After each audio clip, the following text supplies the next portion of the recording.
Hello students. आज हम पढ़ने वाले हैं विज्ञान विषय का क्लास 10th का सेकंड चैप्टर, जिसमें हम अम्ल, क्षारक और लवण के बारे में जानेंगे। तो जो भी student RPSC first grade, second grade, REET वगैरह, रेलवे के एग्ज़ाम जिनमें भी जनरल साइंस आती है, ज़रूर वीडियो को पूरा देखिएगा। प्लेलिस्ट बना रखी है, उसमें सारी क्लासेस के साइंस के जो है चैप्टर हैं, आप ज़रूर देख सकते हैं। और जो क्लास 10th में हैं वो भी स्पेशल तौर से देखिएगा। और अगर आप चैनल पर नए हैं तो चैनल को सब्सक्राइब, वीडियो को लाइक और बेल आइकन ज़रूर दबा लीजिएगा। तो स्टार्ट करते हैं सेकंड चैप्टर। देखिएगा, इसमें हम अम्ल जो होते हैं, जो खाने में खट्टी चीज़ें होती है, वो सारी चीज़ें ज़्यादातर अम्ल होती है।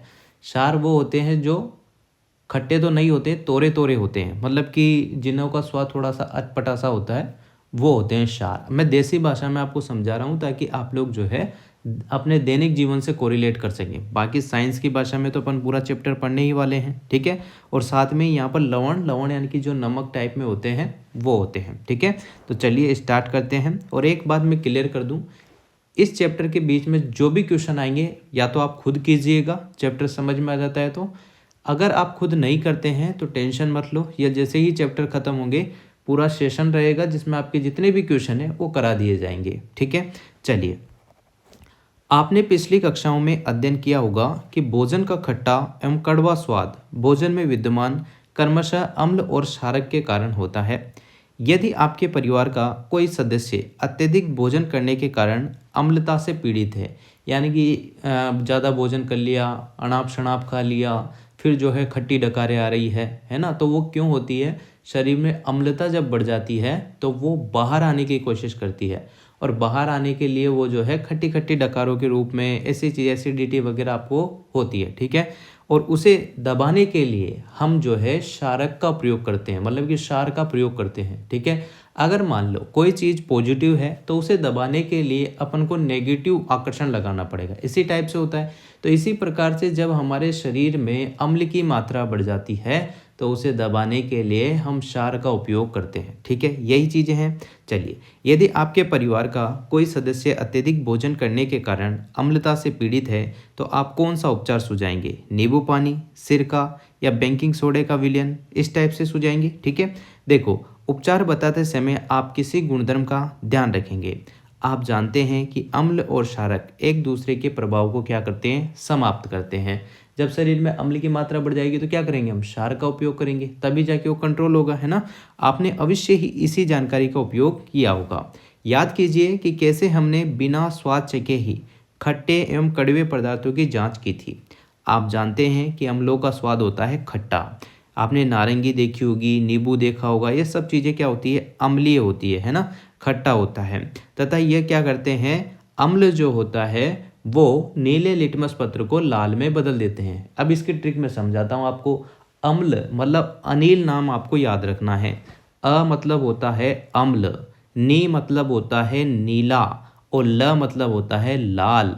यानी कि अम्ल जो है नीले से लाल में चेंज कर देता है, समझ गए। अनिल का नाम लिखकर आप लोग समझ सकते हैं। अ मतलब अम्ल, नी मतलब नीला, ल मतलब लाल। यानी कि अम्ल वो होते हैं जो नीले लिटमस पत्र को लाल में परिवर्तित कर देते हैं। क्षार का जस्ट उल्टा हो जाएगा, जो लाल को नीले में बदल देते हैं, ठीक है ना। तो अनिल नाम शब्द याद रखना शॉर्ट फॉर्म में, ताकि आपको ये अगर क्वेश्चन आ जाता है तो इजी वे में आप कर सकें। आप जानते हैं कि अम्लों का स्वाद खट्टा होता होगा। आपने एक दिमाग में एक बात आई आपके दिमाग में, जब मैंने स्टार्टिंग में कहा कि आपके शरीर में अम्लता बढ़ जाती है, तो यहाँ पर थोड़ी सी एक लाइन आई थी जिसमें नींबू वगैरह आया था। उसका आंसर आपको चैप्टर में मिलेगा, टेंशन मत लो, आया होगा दिमाग में अगर आपने ध्यान दिया होगा तो, ठीक है। याद कीजिए कि कैसे हमने बिना स्वाद चखे ही खट्टे और कड़वे पदार्थों की जांच की थी। आप जानते हैं कि अम्लों का स्वाद खट्टा होता है। अगर नहीं भी जानते हैं तो नींबू वगैरह काट के आप देख लेना, खट्टे होते हैं, वो अम्ल ही होते हैं। नारंगी है, संतरा है, ये सब चीज़ें। यह नीले लिटमस पत्र को क्या कर देते हैं? लाल। अनिल वाली ट्रिक से आपको ये हो जाएगा।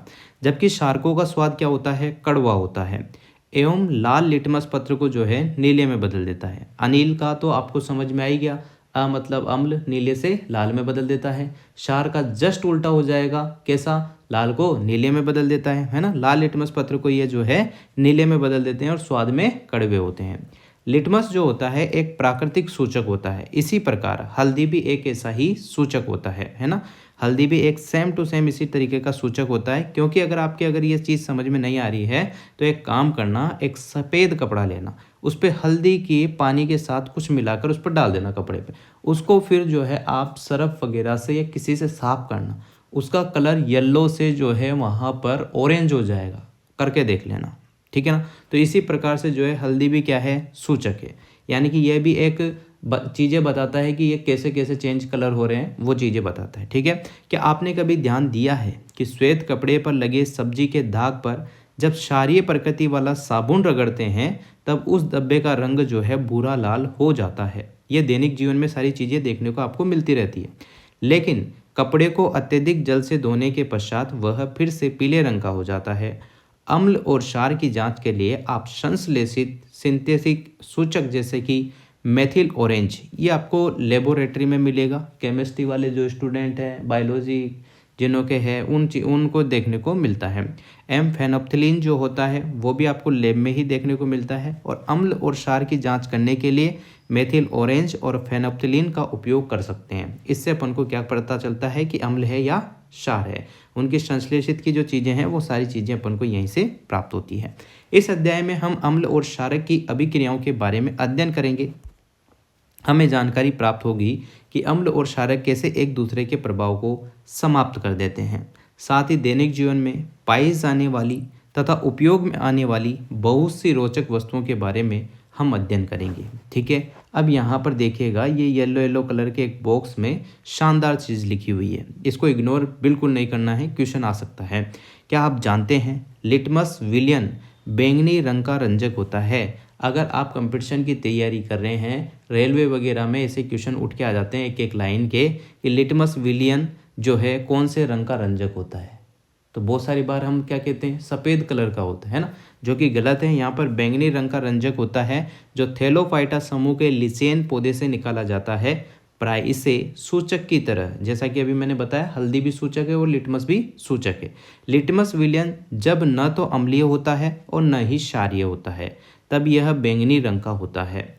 बहुत सारे प्राकृतिक पदार्थ जैसे कि लाल पत्ता गोभी देखी हो अगर आपने मार्केट में, तो लाल पत्ता गोभी, हल्दी है, हाइड्रेजिया है, पिटूनिया है, जेरानियम जैसे कई फूलों की रंगीन पंखुड़ियाँ किसी विलयन में अम्ल और क्षारक की उपस्थिति को सूचित करती है। मतलब कि ये बताती है कि इसमें अम्ल है या क्षार है ना, सारी चीज़ ये सूचक का काम करती है। तो इन्हें अम्ल या क्षारक सूचक या कभी कभी केवल सूचक भी कहते हैं, ठीक है। इतना। अब यहाँ पर आपके सामने छोटा सा एक प्रश्न आ गया। प्रश्न की पूरी वीडियो आएगी, आप टेंशन ना लें, खुद से हो जाता है तो बहुत अच्छी बात है, नहीं होता है तो कोई बात नहीं, इजी क्वेश्चन है, आप पढ़ के खुद कर सकते हैं, ठीक है। चलो आगे पढ़ते हैं। अम्ल और क्षारक के रासायनिक गुणधर्म समझना। प्रयोगशाला में हम आ चुके हैं और अब हम अम्ल और क्षारक के बारे में पढ़ेंगे, ठीक है। आए तो नहीं है पर अब अपन को फील तो यही लेना है ना। देखो, विज्ञान की प्रयोगशाला में से हाइड्रोक्लोरिक अम्ल HCl, सल्फ्यूरिक अम्ल, यहाँ पर आपको हर चीज़ का फॉर्मूला याद होना चाहिए, क्योंकि रेलवे वगैरह के कंपटीशन है या फर्स्ट ग्रेड सेकंड ग्रेड में डायरेक्ट कभी कभी जो है फॉर्मूले भी पूछे जा सकते हैं। तो विज्ञान की प्रयोगशाला से हाइड्रोक्लोरिक अम्ल HCl, सल्फ्यूरिक अम्ल H2SO4, नाइट्रिक अम्ल HNO3, एसिटिक अम्ल CS3COOH, sodium hydroxide NaOH, calcium hydroxide CaOH का whole twice, potassium hydroxide KOH, magnesium hydroxide MgOH का whole twice, ammonium hydroxide NH4OH के विलयनों के आपको क्या करना है, नमूने लेने हैं। ऊपर दिए गए प्रत्येक विलयन की एक बूंद वांच गिलास में जो है बारी बारी से रखना है और आपको 2 पॉइंट एक सारणी है उसमें आपको परीक्षण लेना है। लाल लिटमस, नीले लिटमस, फेनोप्थिलीन और मेथिल ऑरेंज विलयन के साथ लिए गए विलयन में क्या रंग में क्या क्या चेंज हो रहा है वो आपको यहाँ पर लिखना है। यह काम आप लैब में जाकर कर सकते हैं। और अगर आपको ये प्रैक्टिकली नहीं करके डायरेक्ट आंसर चाहिए तो आप गूगल पर सर्च करेंगे कि कौन से विलयन का यहाँ पर लाल लिटमस में होता है, कौन सा में नीले में होता है, तो ये आपको क्या है, एक दिमाग में थीम बन जाएगी, ठीक है। आगे चलो। रंग में परिवर्तन के द्वारा यह सूचक हमें बताते हैं कि कोई पदार्थ अम्ल है या क्षार है। कुछ ऐसे पदार्थ होते हैं जिनकी गंध अम्लीय या क्षारीय माध्यम में भिन्न होती है, इन्हें गंधीय सूचक कहते हैं, है ना। इन्हें क्या कहेंगे हम, गंधीय सूचक, यानी कि गंध इनकी क्या है, ऐसी आती है, कभी अम्ल की कभी क्षार की भिन्न भिन्न आती है, तो इन्हें हम गंधीय सूचक कहेंगे। ठीक है, चलो क्रियाकलाप 2.1 ध्यान से देखिएगा। बारीक कटी हुई प्याज लेनी है। स्वच्छ कपड़े के टुकड़े को एक प्लास्टिक के थैले में लेना है। थैले को कसकर बांध दीजिए और पूरी रात फ्रिज में रख दीजिए। आपको एहसास हो जाएगा कि रियल में भी यार फ्रिज में रखा क्या था, है ना। करके देख लेना, अगर करो तो ध्यान से करना, क्योंकि आपकी मम्मी आपको पीट भी सकती है। अब इस कपड़े के टुकड़े का उपयोग जो है अम्ल और क्षार की जांच के लिए किया जा सकता है। बिल्कुल कर सकते हैं। इनमें से 2 टुकड़े आपको लेना है और इनकी गंध की आपको जांच करनी है ना।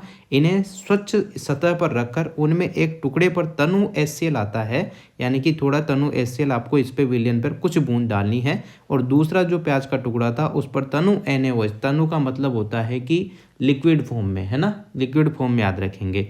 NaOH विलयन की कुछ बूंद उस पर भी डालनी है।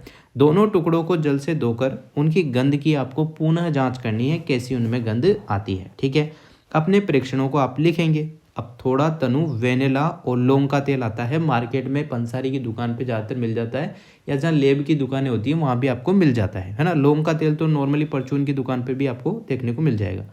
अब थोड़ा तनु वेनिला एवं लौंग का तेल आपको लेना है और इनकी गंध की आपको जांच करनी है। एक परख नली में तनु HCl विलयन और दूसरी में तनु NaOH का विलयन लेना है। दोनों में तनु वेनिला एक्सेस की कुछ बूंदें डालकर उसे हिलाना है। उसकी गंध को आपको जांच करनी है। यदि गंध में कोई बदलाव है तो उसे आप दर्ज करेंगे। इसी प्रकार तनु HCl और तनु NaOH के साथ लौंग के तेल की गंध में आए परिवर्तन की जांच कर अपने परीक्षण को आप लोग जो है दर्ज करेंगे। ठीक है, ये चीज़ें प्रैक्टिकली आपको करनी होती है। अगर आप विज्ञान पढ़ रहे हैं तो आपको चीज़ें, आपका दिमाग खुला हुआ होना चाहिए। ठीक है, आपके परीक्षण के आधार पर खुले होने का मतलब ये नहीं है कि बहुत सारे बच्चे दिमाग अलग लगा देते। खोल के नहीं रखना है दिमाग को, है ना। खुले का मतलब ये हो गया कि आपका दिमाग एक्टिव मोड में होना चाहिए। प्याज आ रहा है तो आपके दिमाग में प्याज बन जाना चाहिए। लौंग का तेल आ रहा है तो लौंग का तेल बनना चाहिए। ऐसे आपके परीक्षण के आधार पर वेनिला, प्याज और लौंग के तेल में से किसी गंधीय सूचक की तरह उपयोग किया जा सकता है। अम्ल और क्षारक के रासायनिक गुणधर्मों को समझने के लिए आइए कुछ और क्रियाकलाप अपन करके देखते हैं।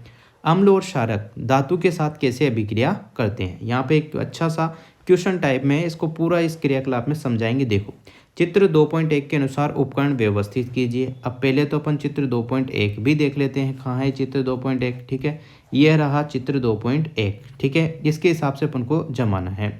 एक परख नली में लगभग जो है आपको 5 ml तनु सल्फ्यूरिक अम्ल, सल्फ्यूरिक अम्ल का सूत्र होता है H2SO4। इसमें दानेदार जिंक यानी कि Zn के टुकड़े आपको लेने हैं। ठीक, यानी कि सल्फ्यूरिक अम्ल होता है H2SO4 और जिंक होता है Zn। ठीक है, दोनों का मिक्स कर लेना है। दानेदार जिंक के टुकड़ों की सतह पर आप क्या देखते हैं या आपको खुद एहसास होता रहेगा। उत्सर्जित गैस को साबुन के विलयन से प्रवाहित कीजिए। साबुन के विलयन में बुलबुले क्यों बनते हैं? जलती हुई मोमबत्ती को गैस वाले बुलबुले के पास आपको ले जाइए। आप क्या परीक्षण करते हैं? कुछ अन्य अम्ल जैसे कि HCl, है ना, हाइड्रोक्लोरिक अम्ल, HNO3, CH3COH के साथ क्रियाकलाप आपको दोहराना है। ठीक है ना, पहले Zn के साथ करके देखेंगे, फिर HCl के साथ, फिर HNO3 के साथ और फिर CH3COH के साथ करके देखेंगे। ठीक है, Zn के दाने सभी में डालने, पहले सल्फ्यूरिक अम्ल और बाकी फिर HCl plus Zn, HNO3 plus Zn, CH3COH plus Zn, इस टाइप से कर लीजिएगा। देखो यहाँ पर क्या होता है, ये आपके सामने सारी चीज़ें देखने को मिल रही हैं। इसमें आपको देखने को मिलेगा ये परख नली है। इस परख नली में आपको सल्फ्यूरिक अम्ल H2SO4 देखने को मिलेगा और Zn के टुकड़े देखने को मिलेंगे और इसमें बुलबुले दिखेंगे हाइड्रोजन गैस के। ठीक है, ये पूरा स्टैंड आपके सामने है। यहाँ प्रवाह नली लग रही है। ठीक है, ये प्रवाह नली है जिसमें से यहाँ पर बुलबुले आपको देखने को मिल रहे हैं। ठीक है, साबुन का विलयन है, हाइड्रोजन से भरे साबुन के बुलबुले इसमें बन रहे हैं और फट की ध्वनि के साथ जो है हाइड्रोजन गैस का यहाँ पर दहन भी हो रहा है और इस दहन से यहाँ पर मोमबत्ती भी जलाई जा रही है। ठीक है भाई, चलिए ये सारी चीज़ें समझ में आने के बाद हम पढ़ते हैं आगे। ध्यान दीजिए कि ऊपर दी गई अभिक्रियाओं में धातु अम्लों से हाइड्रोजन परमाणुओं का हाइड्रोजन गैस के रूप में विस्थापन करते हैं और ये यौगिक बनता है जिसे हम कहते हैं लवण। अपन ने पहले भी पढ़ चुके हैं विस्थापन अभिक्रिया, कहाँ पढ़ी थी? पहले चैप्टर में, है ना, वो समझ में आपके आ गई होगी। उसे क्या कहते हैं? लवण। अम्ल के साथ धातु की अभिक्रिया को इस प्रकार व्यक्त किया जाता है। देखो, एक अम्ल लिया, उसकी धातु के साथ रिएक्शन कराई, बना क्या? लवण बना। लवण के साथ क्या हुआ? हाइड्रोजन गैस बाहर हो गई। ठीक है, आपने जिन अभिक्रियाओं का प्रेक्षण किया है क्या आप उनका समीकरण लिख सकते हैं? बिल्कुल लिख सकते हैं। क्रियाकलाप देखो, एक परख नली में जिंक के कुछ दाने आपको डालने हैं। उसमें 2 ml सोडियम हाइड्रोक्साइड यानी कि NaOH का घोल मिलाकर उसको क्या करना है, गर्म करना है। तत्पश्चात क्रियाकलाप जो 2.3 में आपने किया वही सारी चीज़ें यहाँ पर करनी है। तो यहाँ पर रिएक्शन लिखेंगे NaOH एक्वस प्लस Zn। तो यहाँ पर Na2ZnO2 बन जाएगा जो कि सॉलिड फॉर्म में रहता है, प्लस H2 गैस के रूप में बाहर हो जाएगी। और जो ये Na2ZnO2 बना है इसको कहेंगे हम सोडियम जिंकेट। अब इसको समीकरण को संतुलित करने के लिए हमने यहाँ पर 2 Na के अणु लिए हैं, क्योंकि इधर यहाँ 2 के Na के अणु है। यहाँ Zn 1 है, यहाँ भी Zn 1 है, ठीक है। यहाँ O2 2 है, यहाँ O2 कितना है, 2 है, क्योंकि 2 आगे लगा दिया। H कितने हैं, यहाँ पर 2 है, यहाँ पर कितने हैं, 2 है, ठीक है। संतुलित करना अपन ने पहले चैप्टर में देख लिया था। जिन बच्चों ने नहीं देखा है वो जरूर उस चैप्टर को देख के ही आगे सेकंड चैप्टर देखें। आप देखेंगे कि अभिक्रिया में पुनः हाइड्रोजन बनता है, किंतु ऐसी अभिक्रियाएं सभी धातुओं के साथ संभव नहीं है। धातु कार्बोनेट और धातु हाइड्रोजन कार्बोनेट अम्ल के साथ कैसे अभिक्रिया करते हैं, देखिएगा आप अम्ल के साथ कैसे। रिएक्शन का पूरा सेटअप वो का वही रहने वाला है, बस यहाँ पर चीज़ें चेंज होती रहेगी। इसमें अब सोडियम कार्बोनेट है, साथ में ही जो है कार्बन डाइऑक्साइड गैस जो है इसमें है, और तनुकृत HCl इसमें डाला गया है। देखिएगा कैसे क्या करना है।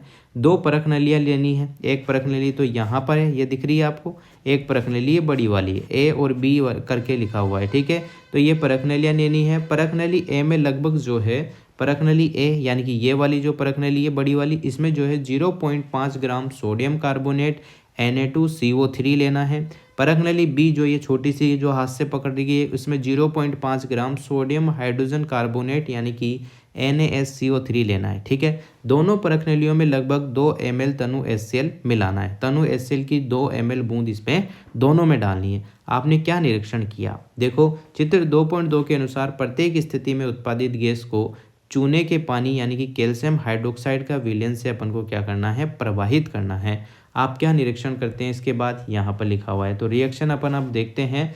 परख नली A में क्या किया था हमने, क्या लिया था, सोडियम कार्बोनेट, जिसका सूत्र क्या होता है Na2CO3, जो कि सॉलिड फॉर्म में होता है, बिल्कुल ठीक है। इसके साथ अपन ने तनुकृत हाइड्रोक्लोरिक अम्ल लिया था कि नहीं लिया था, ये देखो लिया था, ठीक है। तो यहाँ पर देखो 2 HCl लिया। अब इनके रिएक्शन होने के बाद 2 NaCl यानी कि नमक के 2 कण मिले, ठीक है। H2O जल बाहर निकला, प्लस CO2 गैस इसमें बाहर निकली।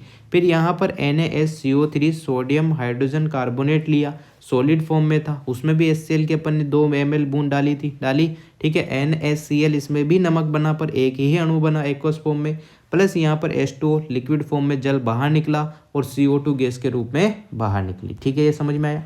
उत्पादित कार्बन डाइऑक्साइड गैस को चूने के पानी से प्रवाहित करने पर, अब चूने का पानी क्या होता है, CaOH का होल ट्वाइस, है ना। कैल्शियम हाइड्रोक्साइड होता है, प्लस CO2 यहाँ पर रहेगी गैस फॉर्म में।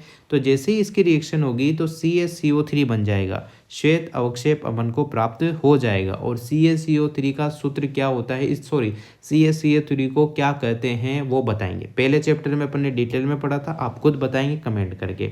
प्लस H2O यहाँ पर लिक्विड फॉर्म में बाहर निकलेगा। अत्यधिक मात्रा में कार्बन डाइऑक्साइड प्रवाहित करने पर निम्न अभिक्रिया होती है। कैसी अभिक्रिया होगी, देखो CaCO3 श्वेत अवक्षेप था, सॉलिड स्टेज में भी यहाँ पर बना ही था, ठीक है। इसको यहाँ पर लिया है, H2O लिया है, जल के अणु लिए हैं, साथ में CO2 लिए है। तो यहाँ पर जल में विलयनशील पदार्थ बनेगा CaHCO3 का होल ट्वाइस यहाँ पर एक्वस फॉर्म में अपन को मिल जाएगा, ठीक है। चूना पत्थर लाइमस्टोन बोलते हैं, खड़िया चौक बोल सकते हैं, संगमरमर मार्बल कैल्शियम कार्बोनेट के विविध रूप होते हैं, जो कि श्वेत अवक्षेप के रूप में अपन को मिला था, नाम भी आ गया। अब आप कमेंट कर सकते हैं।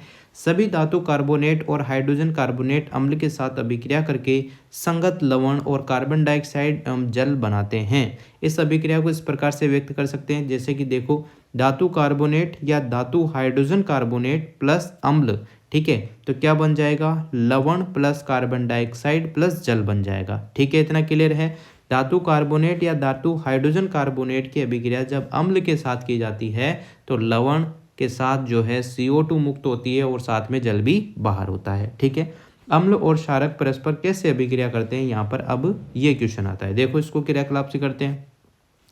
परख नली में लगभग आपको 2 ml NaOH का घोल लेना है। उसमें 2 बूंद आपको फेनोप्थिलीन की लेनी है। विलयन का रंग क्या है ये मेंशन करना है। इस विलयन में एक एक बूंद तनु HCl विलयन आपको मिलाना है। क्या अभिक्रिया मिश्रण के रंग में कोई परिवर्तन आया? अम्ल मिलाने के बाद जो है फेनोप्थिलीन का रंग क्यों बदल गया? अब उपरोक्त मिश्रण में NaOH की कुछ बूंद आपको मिलानी है। क्या फेनोप्थिलीन पुनः गुलाबी रंग का हो जाता है? आपके विचार से ऐसा क्यों होता है? उपरोक्त क्रियाकलाप में हमने प्रेक्षण किया कि अम्ल द्वारा क्षारक का जो प्रेक्षित प्रभाव है और क्षारक द्वारा अम्ल का जो प्रभाव है वो नष्ट हो जाता है, समाप्त हो जाता है। अभिक्रिया को इस प्रकार लिख सकते हैं NaOH यानी कि sodium hydroxide plus HCl hydrochloric अम्ल। तो NaCl यानी कि लवण की बूंद बन गई, नमक बन गया, साथ में H2O रिलीज हो गया। ठीक है, अम्ल और क्षारक की अभिक्रिया के परिणाम स्वरूप लवण तथा जल प्राप्त होते हैं और इसे हम कहते हैं क्या? उदासीनीकरण अभिक्रिया। सामान्यतः उदासीनीकरण अभिक्रिया को इस प्रकार लिख सकते हैं। देखो क्षार NaOH क्षार था, HCl जो है अम्ल था, आगे बढ़ा, तीर का निशान दिखा आपको, अभिक्रिया आगे की दिशा में हो रही है तो तीर का निशान आगे की तरफ शो करेगा। NaCl यहाँ पर लवण बना, H2O को जल कहते हैं, इस टाइप से ही हो गया। अम्लों के साथ धात्विक ऑक्साइडों की अभिक्रिया। बीकर में, बीकर मतलब कि एक तरीके से जैसे कुकर के टाइप होता है ना, वैसे एक बीकर टाइप में पात्र होता है जो लैब में मिलता है। ठीक है, बीकर में कॉपर ऑक्साइड की अल्प मात्रा लेनी है और हिलाते उसमें धीरे धीरे तनु जो है HCl, तनु का मतलब पतला जो होता है लिक्विड फॉर्म में होता है, वो हाइड्रोक्लोरिक अम्ल मिलाना है। विलयन के रंग पर आपको ध्यान देना है। कॉपर ऑक्साइड का क्या हुआ? कॉपर ऑक्साइड का क्या हुआ वो इस चैप्टर में देखते हैं। आप देखेंगे कि विलयन का रंग जो है नील हरित हो जाएगा और कॉपर ऑक्साइड घुल जाएगा।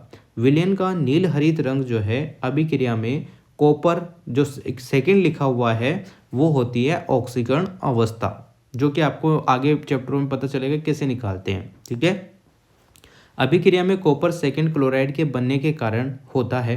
धातु ऑक्साइड एवं अम्ल के बीच होने वाली सामान्य अभिक्रिया को हम कैसे लिखेंगे? देखो, धातु ऑक्साइड अम्ल के साथ रिएक्शन करके वही लवण और जल रिलीज कर रही है, देखने को मिल रहा होगा आपको। अब उपरोक्त अभिक्रिया के लिए समीकरण लिखकर उसे संतुलित कीजिए। क्षारक एवं अम्ल की अभिक्रिया के समान ही धात्विक ऑक्साइड अम्ल के साथ अभिक्रिया करके लवण और जल प्रदान करते हैं, अतः धात्विक ऑक्साइड को हम क्या कह सकते हैं? क्षारीय ऑक्साइड। समझ में आई इतनी बात? नॉर्मल हिंदी लिखा रही है, समझ में आ जाएगी।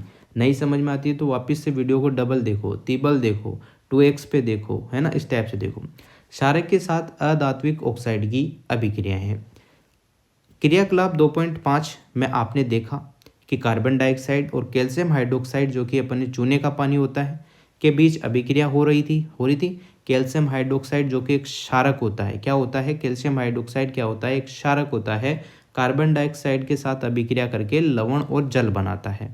चूंकि यह क्षारक एवं अम्ल के बीच होने वाली अभिक्रिया के समान है, अतः हम निष्कर्ष निकाल सकते हैं कि अधात्विक ऑक्साइड जो है अम्लीय प्रकृति के होते हैं। नाम से ही पता चल रहा है अधात्विक, यहाँ पर अ से समझ जाओ अम्लीय प्रवृत्ति। ठीक है, अब यहाँ पर जो है आपको क्वेश्चन देखने को मिलेंगे। क्वेश्चन आते हैं, पीतल और तांबे के बर्तनों में दही एवं खट्टे पदार्थ क्यों नहीं रखते चाहिए? क्योंकि वो उनके साथ रिएक्शन करके पूरा हाव भाव ही चेंज कर देते हैं। ठीक है, धातु के साथ अम्ल की अभिक्रिया में होने वाले सामान्य कौन सी गैस निकलती है? तो CO2 निकलती है। ठीक है, एक उदाहरण के द्वारा आप समझा सकते हैं, इतने सारे अपन उदाहरण देखे थे। कोई धातु यौगिक जो कि A तनु हाइड्रोक्लोरिक अम्ल के साथ अभिक्रिया करता है तो बुदबुदाहट यानी कि उसमें से बुलबुले निकलते हैं। उत्पन्न गैस जलती मोमबत्ती को बुझा देती है। यदि उत्पन्न यौगिकों में से एक कैल्शियम क्लोराइड है तो अभिक्रिया के लिए संतुलित रासायनिक समीकरण आपको लिखनी है। कहने का मतलब उसने खुद समीकरण दे दी है, उसको आपको लिखना है केमिस्ट्री की भाषा में और उसको संतुलित करना है। खुद कर सकते हैं, नहीं कर पा रहे हैं तो कोई बात नहीं, एक सेशन आएगा जिसमें प्रश्न रहेंगे तो सारे सोल्व आउट करा देंगे, है ना। अभी हाल फिलहाल आप चैप्टर पढ़िए, क्योंकि NCERT में से as it is line to line question आपको देखने को मिलेंगे अब, और मिल भी रहे हैं। सभी अम्लों और क्षारकों में क्या समानता है? देखिए, इसको भी पढ़ लेते हैं। अनुभाग 2.1 में हमने देखा कि सभी अम्लों में समान रासायनिक गुणधर्म होते हैं। गुणधर्मों में समानता क्यों होती है? हमने क्रियाकलाप 2.3 में देखा कि धातु के साथ अभिक्रिया करने पर सभी अम्ल जो है हाइड्रोजन गैस उत्पन्न करते हैं। इससे पता चलता है कि सभी अम्लों में हाइड्रोजन होता है। आइए एक क्रियाकलाप के माध्यम से हम जांच करें कि हाइड्रोजन युक्त सभी यौगिक क्या अम्लीय होते हैं। क्या सभी से हाइड्रोजन निकल रही है तो क्या वो अम्लीय हैं? देखिएगा, आगे बढ़ते हैं। ग्लूकोज ग्लूकोज का फॉर्मूला आप कमेंट करके बताएंगे क्या होता है। एल्कोहल में क्या लगा होता है प्रतीकात्मक चिन्ह, वो भी बताएंगे। हाइड्रोक्लोरिक अम्ल का सूत्र बताएंगे और सल्फ्यूरिक अम्ल का सूत्र बताएंगे। आदि का विलयन लीजिए। एक कॉर्क पर जो है 2 कीले लगाकर कॉर्क को जो है कॉर्क मतलब मैं बताता हूँ आपको, एक बोतल है जिसके ऊपर एक लकड़ी का गुट्टा सा लगा देते हैं ताकि उससे पानी बाहर ना निकले, वो होता है कॉर्क। एक कॉर्क पर 2 कीले लगाकर जो है कॉर्क को 100 ml के बीकर में रख दीजिए। इस टाइप से होता है। देखो ये कॉर्क है, इसको अंदर डाल दिया गया है। ये कॉर्क टाइप है, रबड़ का कोक है, इसको अंदर डाल दिया गया है। इस पर 2 कीले ठोक दी गई है ना।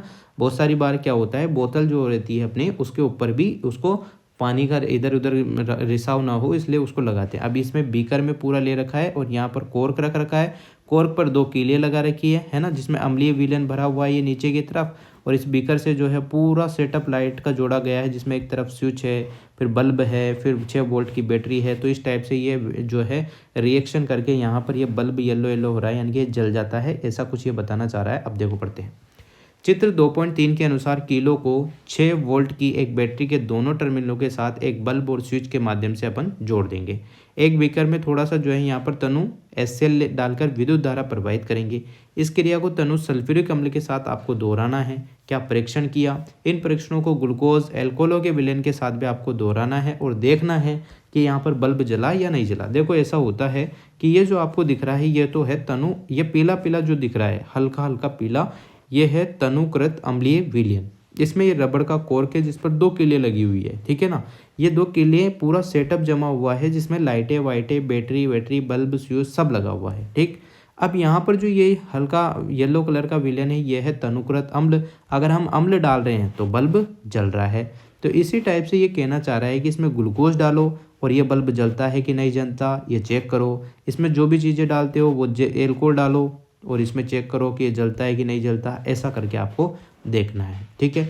अम्ल की स्थिति में बल्ब जलने लगता है जैसा कि चित्र 2.3 में दिखाया गया है, परंतु आप ये देखेंगे कि ग्लूकोज एल्कोहल का विलयन विद्युत का चालन नहीं करते हैं। जैसे इसमें ग्लूकोज डालेंगे एल्कोहल डालेंगे तो ये बल्ब नहीं जलेगा। बल्ब के जलने से ये पता चलता है कि इस विलयन से विद्युत का प्रवाह हो रहा है, यानी कि इसमें क्या है फ्लो हो रहा है करंट का, यानी कि लाइटें चल रही है, ठीक है। अम्लीय विलयन में विद्युत धारा का प्रवाह अम्ल में उपस्थित इन्हीं आयनों के द्वारा होता है।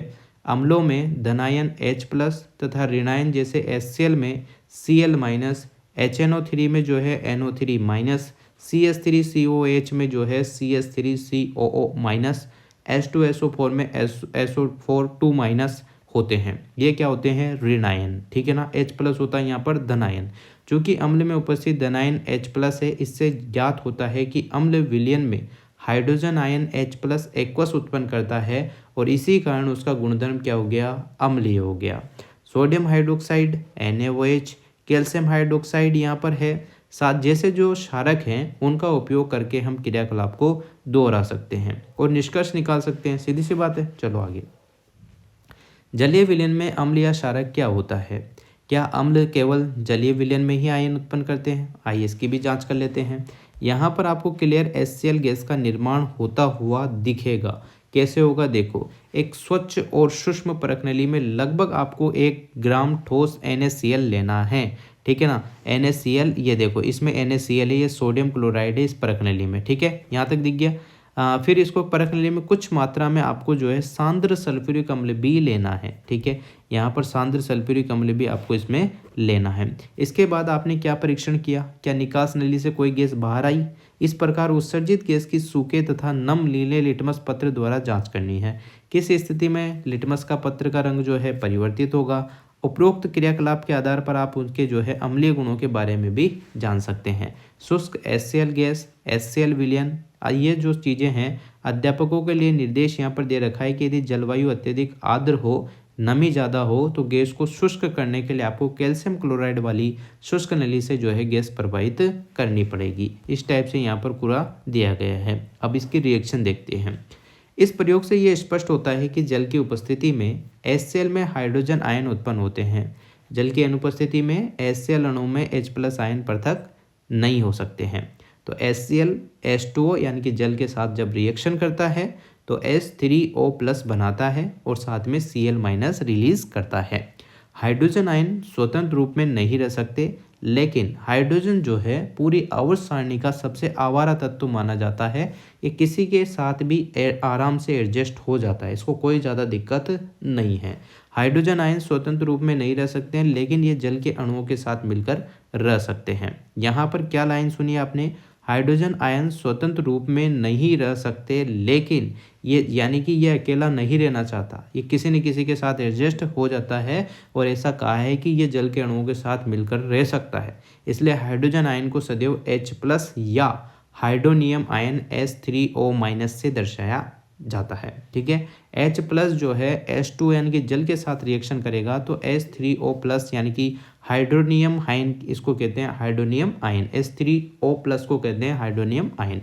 हमने देखा कि अम्ल जल में जो है H3O+ या H+ एक्वस आयन प्रदान करता है। आइए देखें कि किसी क्षारक को जल में घोलने पर क्या होता है। यहाँ पर NaOH क्षारक जो कि सॉलिड फॉर्म में है, यहाँ S लिखा हुआ है, तो हमने पहले चैप्टर में सारी चीज़ कवर कर ली थी कि S का मतलब क्या होता है, G का, L का, AQ का। ठीक है, तो NaOH जो है यहाँ पर सॉलिड फॉर्म में है, H2O के साथ इसकी रिएक्शन हो रही है, तो Na+ सोडियम का अलग आयन बनेगा, OH- यहाँ पर अलग बनेगा। इसी प्रकार से KOH विलयन, अगर KOH है तो उसका भी सॉलिड फॉर्म में H2O के साथ रिएक्शन करने पर K+ अलग बनेगा और OH- अलग बनेगा। यानी कि इनको तोड़ रहे हैं, कहने का मतलब ये वियोजन अभिक्रिया है। तो पहले चैप्टर से इसको कोरिलेट करते हुए चलो, तब चीज़ें समझ में आएगी।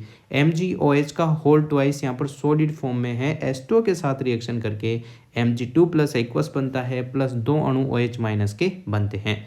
क्षारक जल में हाइड्रोक्साइड OH- आयन उत्पन्न करते हैं, किसमें? जल में। और जल में घुलनशील क्षारकों को हम क्या कहते हैं? क्षार कहते हैं। अब बहुत सारे क्या करते हैं, क्षारक और क्षार को एक ही समझ लेते हैं, जबकि ऐसा नहीं है। क्या लिखा हुआ है कि क्षारक जल में हाइड्रोक्साइड यानी कि OH- आयन उत्पन्न करते हैं। जल में घुलनशील क्षारक को हम क्षार कहते हैं। जल में घुलनशील क्षारक को हम क्या कहेंगे? क्षार। याद रखेंगे। आप जानते हैं सभी क्षारक जल में घुलनशील नहीं होते। जल में घुलनशील क्षारक को क्षार कहते हैं। इनका स्पर्श साबुन की तरह स्वाद कड़वा होता है और प्रकृति संक्षारक होती है। इन्हें कभी भी छूना या चखना नहीं चाहिए, क्योंकि ये हानिकारक होते हैं। सारणी 2.1 में आपने कभी सुना है कि साबुन को चाट लेना, साबुन को खा लेना? कभी सुना? नहीं सुना। क्यों? क्योंकि ये नुकसानदायक होती है। ठीक है, अभी कोई दही है उसको खा लेना, सुना होगा, क्योंकि वो इतना नुकसानदायक नहीं होता। चलिए, अब तक हम जान चुके हैं कि सभी अम्ल H+ एक्वस सभी क्षारक OH- उत्पन्न करते हैं। अतः अब हम उदासीनीकरण अभिक्रिया को निम्न रूप में व्यक्त कर सकते हैं। अम्ल प्लस क्षारक यहाँ पर क्रिया करके लवण प्लस जल बनाते हैं, यह तो समझ में आ गया। HX यहाँ पर जो है अम्ल के लिए ले रखा है, क्षारक में MOH ले रखा है, तो MOX रिएक्शन करके बाहर निकलता है, लवण बना देता है, और H2O बचता है वो जल।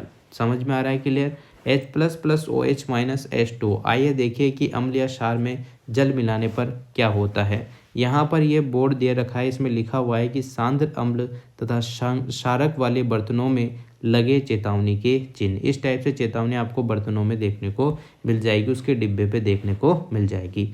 एक बीकर में आपको क्या करना है कि 10 ml जल लेना है। इसमें कुछ बूंदे आपको सांद्र सल्फ्यूरिक अम्ल यानी कि H2SO4 की डालनी है। ठीक है, और इसको धीरे धीरे घुमाना है। बीकर के आधार को आपको स्पर्श करना है। क्या तापमान में कोई परिवर्तन हुआ? यह प्रक्रिया ऊष्माशोषी है या ऊष्माशोपी है, यह आपको पता होना चाहिए, क्योंकि ऊष्मा बाहर निकल रही है तो क्या होगा, ऊष्मा अंदर ली जा रही है तो क्या होगा। ठीक है, बाहर निकल रही है कोई ऊर्जा या ऊष्मा तो वो ऊष्माक्षेपी, ऊष्माक्षेपी, जो कि मैंने फॉर्मूला बताया था आपको। ऊष्माशोषी मतलब उसको ही जरूरत है ऊर्जा की, तो ऐसा। उपरोक्त क्रियाकलाप को सोडियम हाइड्रोक्साइड के साथ दोहराइए और अपने परीक्षण को आप लिखिए। ठीक है, अब देखो, जल में अम्ल या क्षारक के घुलने की प्रक्रिया अत्यंत ऊष्माक्षेपी होती है, यानी कि इसमें कुछ न कुछ ऊर्जा रिलीज हो रही है। जल में सांद्र नाइट्रिक अम्ल और सल्फ्यूरिक अम्ल को मिलाते समय अत्यंत सावधानी रखनी चाहिए। अम्ल को सदैव धीरे धीरे और जल को लगातार हिलाते हुए जल में मिलाना चाहिए। सांद्र अम्ल में जल मिलाने पर उत्पन्न हुई ऊष्मा के कारण मिश्रित आस्फित होकर बाहर आ जाता है। आप जल सकते हैं। साथ ही अत्यधिक स्थायी स्थानीय ताप के कारण प्रयोग में उपयोग किया जा रहा कांच का पात्र भी जो है टूट सकता है। सांद्र सल्फ्यूरिक अम्ल के कैन यानी कि डिब्बा, सोडियम हाइड्रोक्साइड की बोतल पर चेतावनी के चिन्ह ध्यान दीजिए। जल में अम्ल या क्षारक मिलाने पर आयन की सांद्रता H3O+ या OH- में प्रति इकाई आयतन में कमी हो जाती है और इस प्रक्रिया को कहते हैं तनुकरण। अम्ल या क्षारक जो है तनुकृत होते हैं। यहाँ पर प्रश्न आपके सामने हैं। अगर आप चैप्टर ढंग से समझ रहे हैं, बार बार पढ़ रहे हैं, तो ये क्वेश्चन आप खुद कर सकते हैं। अदरवाइज़ हम तो वापस से आपके लिए प्रश्न की पूरी लेकर आने वाले हैं। अभी चैप्टर पढ़िएगा। देखो, अम्ल और क्षारक के विलयन कितने प्रबल होते हैं, इस पर बात कर लेते हैं। हम जानते हैं कि अम्ल क्षारक के सूचकों का उपयोग करके अम्ल एवं क्षारक में अंतर प्रदर्शित किया जा सकता है। पिछले अध्याय में जो पहला चैप्टर था H+OH- आयनों के विलयनों की सांद्रता कम होना तनुकरण के बारे में पढ़ा था। क्या हम किसी विलयन में उपस्थित आयनों की संख्या जान सकते हैं? क्या हम ज्ञात कर सकते हैं कि विलयन में अम्ल और क्षारक जो है कितना प्रबल होता है? इसको जानने के लिए हम सार्वत्रिक सूचक, जो अनेक सूचकों का मिश्रण होता है, का उपयोग करके ज्ञात कर सकते हैं। सार्वत्रिक सूचक किसी विलयन में हाइड्रोजन आयन की विभिन्न सांद्रता को विभिन्न रंगों में प्रदर्शित करते हैं। किसी विलयन में उपस्थित हाइड्रोजन आयन की सांद्रता ज्ञात करने के लिए एक स्केल विकसित किया जाता है जिसे हम कहते हैं पीएच स्केल। तो याद रखेंगे, पीएच स्केल का उपयोग क्या होता है? हाइड्रोजन आयन की सांद्रता मापने में। ठीक है, ये एक स्केल होता है, पीएच स्केल के नाम से इसको जाना जाता है। इस पीएच में पी एक सूचक होता है, जैसे कि लिटमस एक सूचक था, हल्दी एक सूचक था। इसी टाइप से पीएच में पी जो है सूचक है, जिसको कहेंगे पुंसांश यानी कि पोटेंज, जो एक जर्मन शब्द होता है। इसका अर्थ होता है शक्ति। इस पीएच स्केल से सामान्यतः 0 यानी कि अधिक अम्लता, और 14 नंबर आता है तो अधिक क्षारीय, 7 नंबर आता है तो उदासीन। इस टाइप का ये पैमाना है, आपको समझाएंगे भी। साधारण भाषा पीएच को ऐसी संख्या के रूप में देखना चाहिए जो किसी विलयन की अम्लता अथवा क्षारीयता को दर्शाते हैं।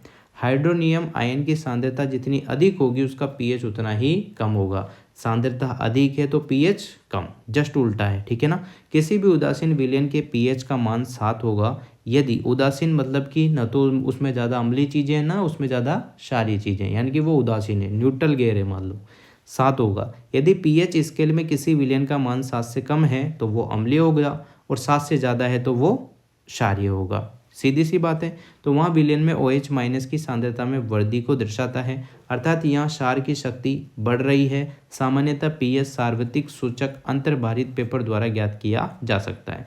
यहाँ देखो, ये पूरा स्केल आपके सामने है। जैसे आपका स्केल होता है 0 से 15 वाला, इस टाइप से यहाँ पर स्केल है 0 से 14 तक का। यहाँ 0 वाला जो है ये सबसे ज़्यादा अम्लीय होगा, है ना।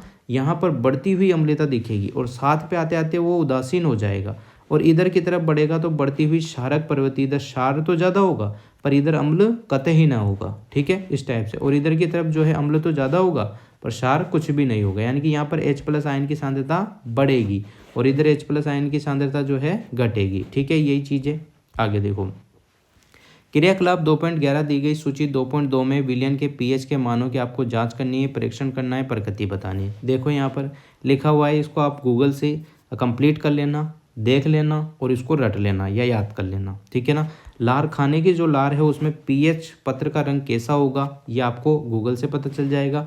लगभग पीएच मान कितना होगा वो भी आप गूगल से देखेंगे, और पदार्थ की प्रकृति भी आप खुद देखेंगे, क्योंकि आप लेबोरेटरी में जाके ये चीज़ करने नहीं बैठेंगे। आपको मान याद रखना है, ताकि एग्जाम में अगर पूछ लें नींबू के रस का पीएच मान कितना होता है तो फटाक से आप लिख दो, है ना। ऐसा कुछ इसको पूरा कंप्लीट कर लेना, पूरा स्क्रीनशॉट लेके आप ChatGPT से या किसी से भी इसको कंप्लीट करके आराम से मान याद करना। ठीक है ना। यहाँ पर लिखा हुआ है, हालांकि क्लियर लिखा हुआ भी है, देखो यहाँ लिखा हुआ है, जो ये चीज़ें सारी यहाँ लिखी है। देखो कुछ सामान्य पदार्थों के पीएच मान देखो, शुद्ध जल यहाँ पर जो होता है 7 होता है, उदासीन माना जाता है। अगर आपसे शुद्ध जल की पीएच पूछ ले तो वो होती है 7, मतलब उदासीन। अगर आपसे पूछ ले कि रक्त की पीएच कितनी होती है तो 7.4, यानी कि ये क्षारीय प्रकृति का है, क्योंकि 7 से 0.04 आगे है तो रक्त जो है क्षारीय प्रकृति का है।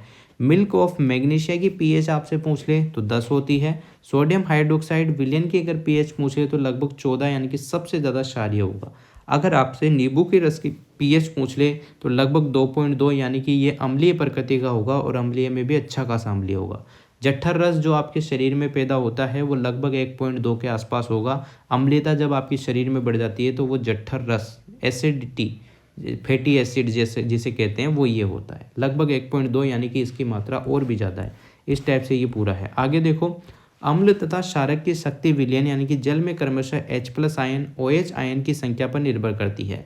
यदि हम समान सांद्रता के हाइड्रोक्लोरिक अम्ल HCl, एसिटिक अम्ल CH3COOH जैसे एक मोलर विलयन लेते हैं तो विभिन्न मात्रा में हाइड्रोजन आयन उत्पन्न करते हैं।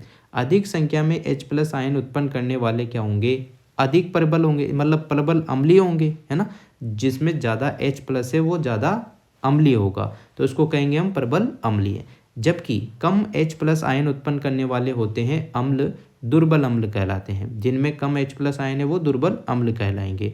अगर जिसमें OH ज़्यादा उत्पन्न करने की सामर्थ्य हो वो प्रबल क्षारक, जिसमें OH कम उत्पन्न करने की क्षमता हो वो दुर्बल क्षारक। ठीक है, इस टाइप से आपको याद रखना है। यहाँ पर लिखा हुआ था, क्वेश्चन कवर कर दिया। दैनिक जीवन में pH का महत्व पढ़ लेते हैं, यहाँ से क्वेश्चन अक्सर बन जाता है। क्या पौधे और पशु pH के प्रति संवेदनशील होते हैं? हमारा शरीर 7.0 से 7.8 pH परास के बीच काम करता है। जीवित प्राणी केवल संकीर्ण pH परास परिसर में ही जीवित रह सकते हैं। वर्षा के जल का pH मान जब 5.6 से कम हो जाता है तो वो अम्लीय वर्षा कहलाती है, क्योंकि आपको पता है कि 7 उदासीन होता है जो कि जल का pH होता है, और अगर वो 5.6 दर्शा रहा है या उससे कम दर्शा रहा है तो इसका मतलब क्या होगा, वो अम्लीय वर्षा है। अम्लीय वर्षा का जल जब नदी में प्रवाहित होता है तो नदी के जल के pH का मान कम हो जाता है, मतलब वो भी अम्लीय हो जाती है, खट्टा पानी हो जाता है। ऐसी नदी में जलीय जीवधारियों की उत्तरजीविता जो है कठिन हो जाती है, क्योंकि उसमें अम्ल की मात्रा बढ़ जाती है। क्या आप जानते हैं दूसरे ग्रहों में अम्ल पदार्थ शुक्र जो है, शुक्र का वायुमंडल सल्फ्यूरिक अम्ल के मोटे श्वेत और पीले बादलों से बना है। क्या आपको लगता है इस ग्रह पर जीवन संभव है? तो जहाँ पर H2SO4 की मात्रा ज़्यादा हो, पीले बादल हो, वहाँ आप रुक सकते हैं? बिल्कुल नहीं। ठीक है, आगे देखो, आपके बगीचे की मिट्टी का pH क्या है? अगर आप सोचो शुक्र ग्रह पर अगर जीवन इतना आसान होता तो हमारे वैज्ञानिक, नासा के वैज्ञानिक, ये लोग चंद्रमा पर या पृथ्वी पर या मंगल ग्रह पर नहीं जाकर ये शुक्र ग्रह पर जाते हैं, है ना, पर वहाँ जीवन संभव नहीं है। आपके बगीचे की मिट्टी का pH क्या है? देखो, अच्छी उपज के लिए पौधों को एक विशिष्ट pH परास की आवश्यकता होती है। किसी पौधे के स्वस्थ विकास के लिए आवश्यक pH को ज्ञात करने के लिए विभिन्न स्थानों से मिट्टी एकत्र कीजिए और क्रियाकलाप 2.12 के अनुसार pH ज्ञात कीजिए। तो यहाँ पर देखिएगा, अच्छी उपज के लिए आपको एक क्रियाकलाप करना है। देखो, एक परख नली में लगभग आपको 2 ग्राम मिट्टी लेनी है और उसमें 5 ml आपको जल मिलाना है ना। मिट्टी गीली होगी, परख नली की सामग्री को आपको हिलाना है, सामग्री को छानिए और परख नली में निश्चिंद एकत्र कीजिए। सार्वत्रिक सूचक पत्र की सहायता से, जैसे लिटमस पत्र होता है वैसा ही होता है, इस निश्चिंद की pH आपको ज्ञात करनी है। आपने क्षेत्र में पौधों के उपयुक्त विकास के लिए आदर्श मिट्टी के pH के संबंध में आपने क्या निष्कर्ष निकाला? अब आप देखते होंगे, बहुत सारी बार आपने देखा होगा कि pH निकालने के लिए आपको एक उपकरण सा आता है जिसमें उसको पानी में लगाते हैं बहुत सारी बार, तो उसका TD भी बता देता है, साथ में ऐसा ही उपकरण pH भी बता देता है कि ये कितना क्षारीय उतना है, कितना अम्लीय हो रहा है। ठीक है, तो ये सब चीज़ें आजकल मार्केट में अवेलेबल है, आप खुद से भी कर सकते हैं और देख भी सकते हैं। हमारे पाचन तंत्र का pH, अब देखो, हमारे शरीर में जो जठर रस बनता है उसका pH जो कि अम्लीय होता है लगभग, अब उसको शांत करने के लिए हम क्या करेंगे, क्षारक का उपयोग करेंगे, उसके बारे में बताया। देखो, हमारे पाचन तंत्र का pH ये अत्यंत रोचक होता है कि हमारा उदर मतलब होता है पेट, स्टमक, ठीक है, हाइड्रोक्लोरिक अम्ल HCl उत्पन्न करता है। यह उदर को हानि पहुंचाए बिना भोजन के पाचन में सहायक होता है। अपच की स्थिति में उदर अत्यधिक मात्रा में अम्ल उत्पन्न करता है। अगर एक लिमिट में HCl उत्पन्न हो रहा है, अम्ल उत्पन्न हो रहा है, तो कोई बात नहीं, अपने डाइजेशन के लिए बहुत ही बेनिफिट है। और अगर वो ज़्यादा मात्रा में अम्ल उत्पन्न कर रहा है तो आपको खट्टी डकारें आ सकती है ना, खाने का मन हो ना भी हो, ऐसी चीज़ें हो सकती है, भोजन नहीं पचेगा, कब्ज जैसा रहेगा, अपच जिसे बोलते हैं। अपच की स्थिति में जो है पेट अत्यधिक मात्रा में अम्ल उत्पन्न करता है, जिसके कारण उदर में दर्द या जलन का अनुभव होता है। इस दर्द से मुक्त होने के लिए एंटासिड होता है, जैसे क्षारकों का उपयोग किया जाता है। आप कभी भी अगर आपको एसिडिटी हो रही है, पेट में थोड़ा मरोड़ा टाइप हो रहा है ना, इस टाइप का अगर कुछ होता है तो आपको जब भी आप डॉक्टर के जाएंगे तो आपको एक एंटासिड की बोतल देगा, एंटासिड की एक सीरीज वो देगा, दवाई लेने के लिए कहेगा, तो वो एंटासिड होती क्या है, वो मैग्नीशियम हाइड्रोक्साइड होती है, मिल्क ऑफ मैग्नीशिया होती है। देखो आगे पढ़ते हैं। एंटासिड जैसे क्षारकों का उपयोग किया जाता है, क्योंकि अम्ल शरीर में बढ़ गया तो उसे दबाने के लिए क्षारक देंगे एंटासिड। इस अध्याय के आरंभ में ऐसा ही एक उपचार आपने अवश्य सुझाया होगा। यह एंटासिड अम्ल की आधिक्य मात्रा को उदासीन करता है। इसके लिए magnesium hydroxide, milk of magnesia जैसे दुर्बल क्षारक का उपयोग किया जाता है। अगर प्रबल क्षारक का उपयोग करेंगे तो आपके पेट में जो है छाले हो जाएंगे, ज़्यादा हो जाएगा, कुछ गड़बड़ हो जाए, इसलिए इसमें कम मात्रा में आपको जो है क्षारक का उपयोग किया जाता है, वो होता है मिल्क ऑफ मैग्नीशिया। ठीक है। पीएच परिवर्तन के कारण दंत शेप। मुंह के पीएच का मान जो है 5.5 से कम होने पर दांतों का क्षय प्रारंभ हो जाता है। यानी कि अगर आप में दांतों में खट्टापन होता है तो दांत चिक चिक चिक चिक करने लग जाते हैं, थोड़ा इरिटेट करते हैं। तो दांतों का इनेमल अगर जो 5.5 से अगर आपके दांतों का पीएच कम हो गया तो आपके दांतों में सड़ान होने लग जाएगी, दांत खराब होने लग जाएंगे। दांतों का इनेमल जो होता है, दंत बल्ब जिसे हम कहते हैं, कैल्शियम हाइड्रोक्सी एपेटाइट यानी कि कैल्शियम फॉस्फेट का एक क्रिस्टलीय रूप होता है, बना होता है। कैल्शियम आपने देखा होगा, जब भी हम देखते हैं ज़्यादातर जो है कैल्शियम कैल्शियम कैल्शियम करते रहते हैं दांतों से लेकर, वो यही होता है। कैल्शियम हाइड्रोक्सी एपेटाइट जो होता है कैल्शियम फॉस्फेट का क्रिस्टलीय रूप होता है, बना होता है, जो कि शरीर का सबसे कठोर पदार्थ माना जाता है। ये जल में नहीं घुलता, लेकिन मुंह के पीएच का मान 5.5 से कम होने पर ये जो है सड़ने लग जाता है, यानी कि इस पर एक तरह से संक्षारित यानी कि जंग लगना ही हो गया है ना। पर इस पर वो जंग नहीं लगती जो लोहे पे लगती है, इस पर जंग लगती है कीड़े मकोड़ वाली। मुंह में उपस्थित बैक्टीरिया भोजन के पश्चात मुंह में अवशिष्ट शकरा है ना, खाद्य पदार्थों का निम्नीकरण करके अम्ल उत्पन्न करते हैं। भोजन के बाद मुंह साफ करने से इसे बचाव किया जा सकता है। मुंह की सफाई के लिए क्षारीय दंत मंजन का उपयोग करने से अम्ल की आधिक्य मात्रा को उदासीन किया जा सकता है, जिसके परिणाम स्वरूप दंत क्षय को जो है रोका जा सकता है, यानी कि दांतों को खराब होने से रोका जा सकता है। ठीक है। पशुओं और पौधों द्वारा उत्पन्न रसायनों से आत्मरक्षा। क्या कभी आपको मधुमक्खी ने डंक मारा है? और ज़रूर मारा होगा, एक बार तो ज़रूर आपने मधुमक्खी का जो है डंक लिया होगा शरीर में, कभी ना कभी तो कोई होता ही है। हाँ, कोई ऐसा हो जिसके नहीं मारा वो अलग बात है, बाकी ज़्यादातर के मधुमक्खी डंक मारी जाती है जीवन में एक बार तो। क्या कभी आपको मधुमक्खी ने डंक मारा है? मधुमक्खी का डंक एक अम्ल छोड़ता है। आपने देखा होगा मधुमक्खी के डंक में एक मीठी सी खुजली होती है, वो अम्ल छोड़ जाता है इतना कि आपके शरीर में बहुत सारी बार तो ऐसा भी हो जाता है कि 2 4 5 मधुमक्खी अगर आपको एक साथ खा जाती है तो आपकी बीपी भी डाउन हो सकती है, साथ में आपके शरीर में अम्ल की मात्रा भी बढ़ सकती है, आपको एसिडिटी भी ज़्यादा हो सकती है, खट्टी डकारे भी तुरंत ज़्यादा से ज़्यादा आ सकती है, बुखार भी आ सकता है, शरीर में स्वेलिंग तो होगी ही सही।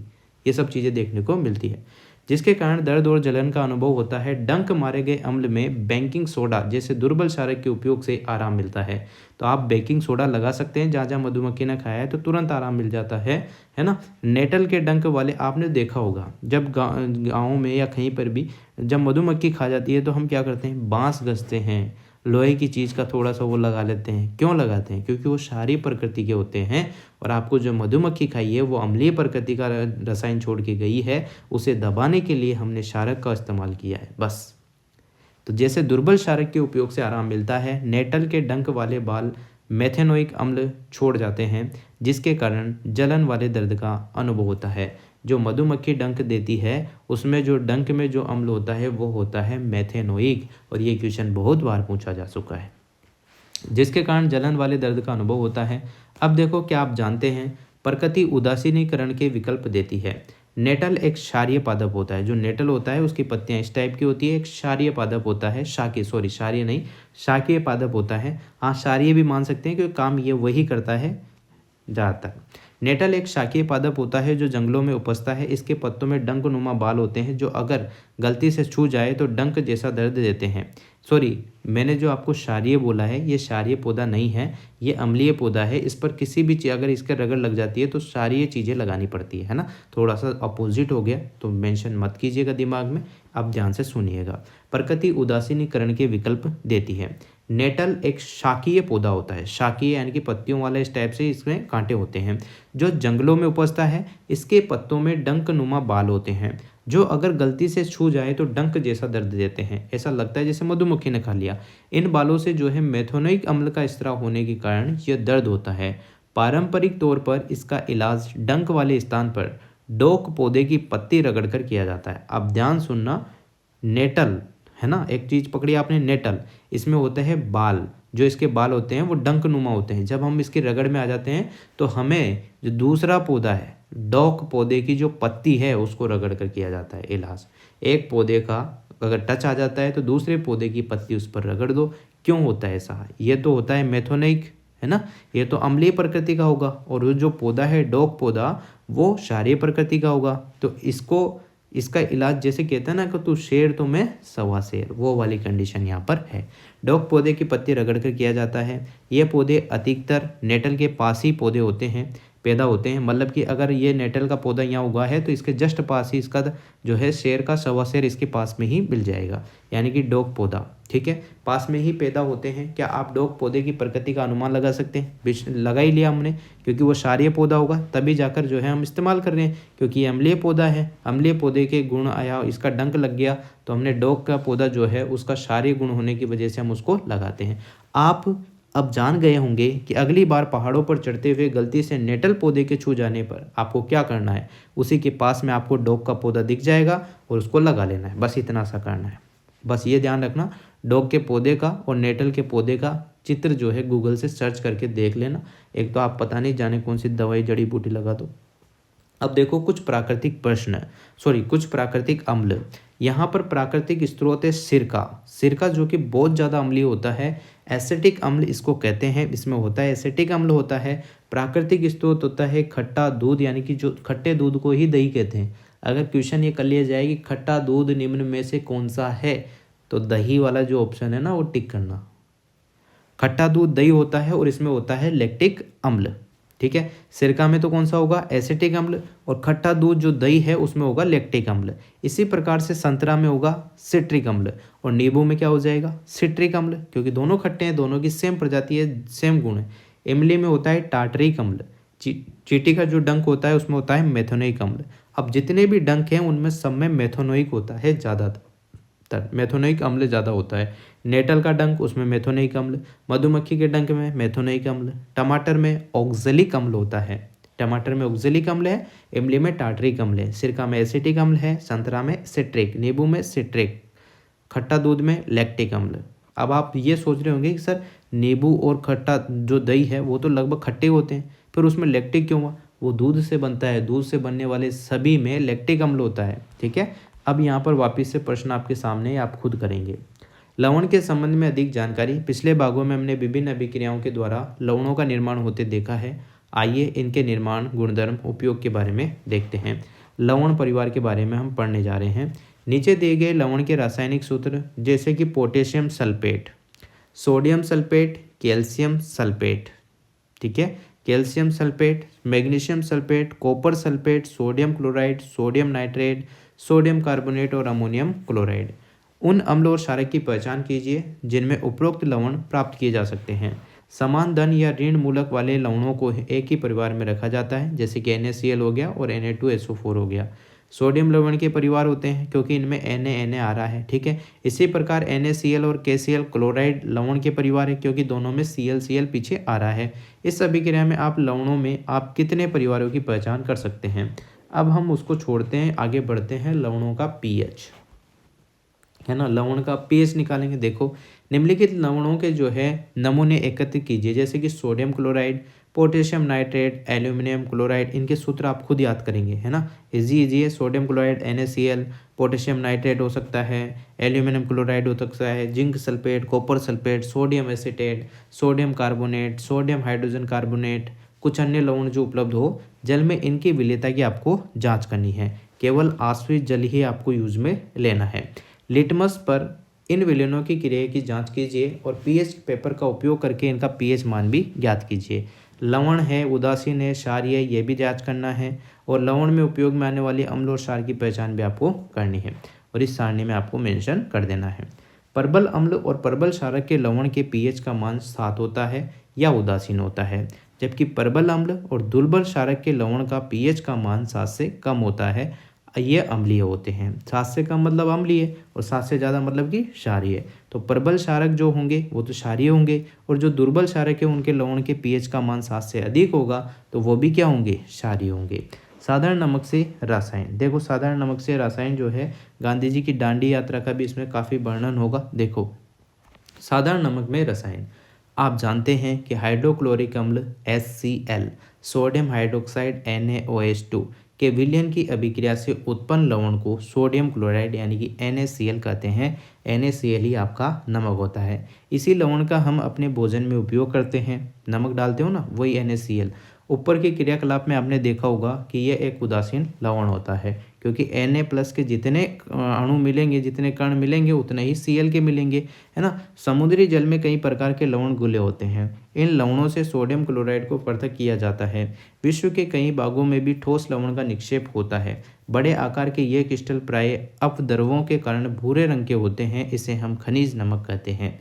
ये खनिज नमक तब बने जब युगों के व्यवस्थित होने के साथ समुद्र का कोई हिस्सा सूख गया। खनिज नमक का खनन भी कोयले की तरह ही होता है। आपने महात्मा गांधी की दांडी यात्रा के बारे में अवश्य सुना होगा। क्या आप जानते हैं कि हमारी स्वतंत्रता संग्राम में नमक एक महत्वपूर्ण प्रतीक था? बिल्कुल, यहाँ पर बहुत अच्छा बात यहाँ पर देखने को मिला कि नमक जो है एक प्रतीक था। हमारे जो भी स्वतंत्रता संग्राम था उसमें नमक कर का नाम सुना होगा, वो सारी चीज़ें। चलो आगे बढ़ते हैं। साधारण नमक यानी कि रसायनों का जो कच्चा पदार्थ होता है उसको हम साधारण नमक कहते हैं। इस प्रकार प्राप्त साधारण नमक हमारे दैनिक उपयोग के कई पदार्थों जैसे कि sodium hydroxide, baking soda, washing soda, विरंजक चूर्ण आदि के लिए एक महत्वपूर्ण कच्चा पदार्थ है। आइए देखते हैं कि कैसे एक पदार्थ का उपयोग विभिन्न पदार्थ बनाने में कर सकते हैं। सोडियम हाइड्रोक्साइड, सोडियम क्लोराइड के जलीय विलयन यानी कि लवण जल से विद्युत प्रवाहित करने पर यह वियोजित होकर सोडियम हाइड्रोक्साइड यानी कि NaOH उत्पन्न करता है। इस प्रक्रिया को हम कहेंगे क्या? क्लोर क्षार प्रक्रिया। क्या कहेंगे इसको? क्लोर क्षार प्रक्रिया कहते हैं, क्योंकि इससे निर्मित उत्पाद क्लोरीन यानी कि क्लोर और सोडियम हाइड्रोक्साइड यानी कि क्षार होते हैं। 2NaCl एक्वस की रिएक्शन जब हम जल के साथ H2O के साथ करते हैं तो NaOH मिलता है यानी कि सोडियम हाइड्रोक्साइड मिलता है और Cl2 और H2 जो है गैस फॉर्म में बाहर निकलते हैं अलग अलग। इसको कहते हैं हम क्लोर क्षार अभिक्रिया। तो ये क्वेश्चन आ जाए कि क्लोर क्षार अभिक्रिया निम्न में से कौन सी है? तो अगर आपको ये दिख जाए तो टिक कर देना। आगे देखो, क्लोरीन गैस एनोड पर और हाइड्रोजन गैस कैथोड पर मुक्त होती है। कैथोड पर सोडियम हाइड्रोक्साइड विलयन का निर्माण भी होता है और इस प्रक्रिया से उत्पन्न हुए तीनों उत्पाद उपयोगी हैं। देखिएगा यहाँ पर ये आपको दिख रहा होगा, पूरा चित्र आपको दिखा होगा। ये क्लोर क्षार प्रक्रिया का महत्वपूर्ण उत्पाद इस टाइप से बनता है। इधर ये नमक का गोल है, ये जो आसमान कलर का टाइप दिख रहा है ये है नमक का गोल। नमक के गोल NaOH के साथ इधर की साइड बाहर निकलता हुआ दिख रहा होगा और ये झिल्ली है पूरी, इसमें Na+H+Cl- आयन देखने को मिल रहे हैं। एक तरफ एनोड आपको दिख रहा होगा, Cl2 इधर से निकलती हुई दिख रही होगी एनोड वाले एरिया से, और कैथोड वाले एरिया से H2 गैस निकलती हुई आपको देखने को मिल रही होगी। ये होती है पूरी क्लोर क्षार प्रक्रिया। अब बात करते हैं विरंजक चूर्ण की। आप जानते हैं कि जलीय सोडियम क्लोराइड यानी कि NaCl लवण जल के विद्युत अपघटन से क्लोरीन का निर्माण होता है। सोडियम क्लोराइड यानी कि NaCl का जो विद्युत अपघटन है उससे क्लोरीन का निर्माण होता है।